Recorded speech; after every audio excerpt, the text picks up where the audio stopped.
नमस्कार दोस्तों, दरभंगा रॉक्स में आपका स्वागत है। दरभंगा एम्स पर फाइनली बिहार सरकार को दिल्ली तलब किया गया और दिल्ली में बिहार के अफसर पहुंचे और स्वास्थ्य मंत्रालय को बताया गया ऑफिशियली कि दरभंगा में जो एम्स बन रहा है उसकी जगह को शिफ्ट किया जा रहा है। अब तक जो बात हो रही थी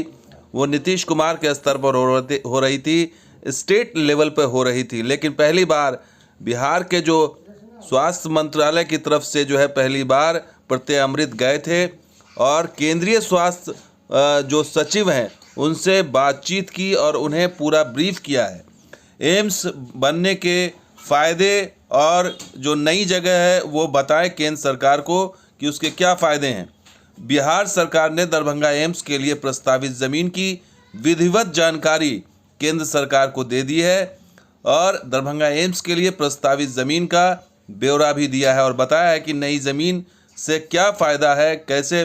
पुरानी ज़मीन में नुकसान हो रहा था, फ़ायदा होगा और प्रस्तावित ज़मीन एम्स के लिए किस तरह उपयोगी और मरीजों के लिए लाभकारी होगा। इससे संबंधित दस्तावेज भी सौंपे हैं और सरकार के नियमानुसार जो है 150 एकड़ ज़मीन चाहिए और इसलिए इतनी बड़ी ज़मीन अलग से चिन्हित करके दी जा रही है और चिन्हित ज़मीन के अधिग्रहण की प्रक्रिया भी शुरू कर दी गई है, जैसा कि हमने पिछली रिपोर्ट में आपको बताया भी है।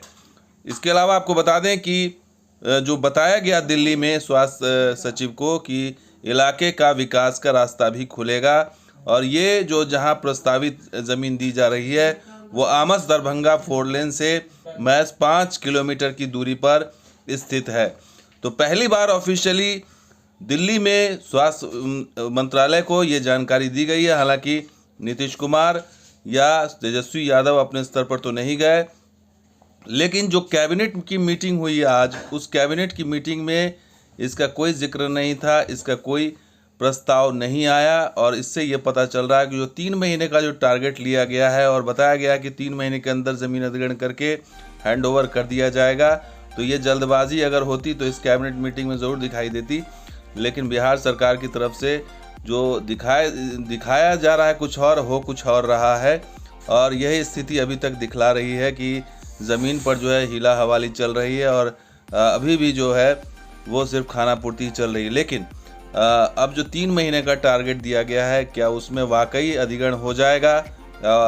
मौजूदा स्थिति में जो कैबिनेट की मीटिंग होनी थी, अगर फाइनली अगर बहुत वार फुटिंग पे होता, अगर बहुत युद्ध स्तर पर काम हो रहा होता तो इस मसले को बहुत जल्दी कैबिनेट में ले आया जाता है। हो सकता है आज ही जो कैबिनेट मीटिंग हुई थी उसमें लेकर के आया जा सकता था, लेकिन ये तरीका जो है दिखाई दे रहा है कि सरकार जो है वो उससे कितना गंभीर है। हालांकि मुलाकात की है और दबाव तो है ही, लेकिन अब देखना होगा कि फाइनल इस पर जो फैसला है केंद्र सरकार का वो क्या होता है। लेकिन बिहार सरकार ने अपने स्तर पर आधिकारिक सूचना केंद्र सरकार को दे दी है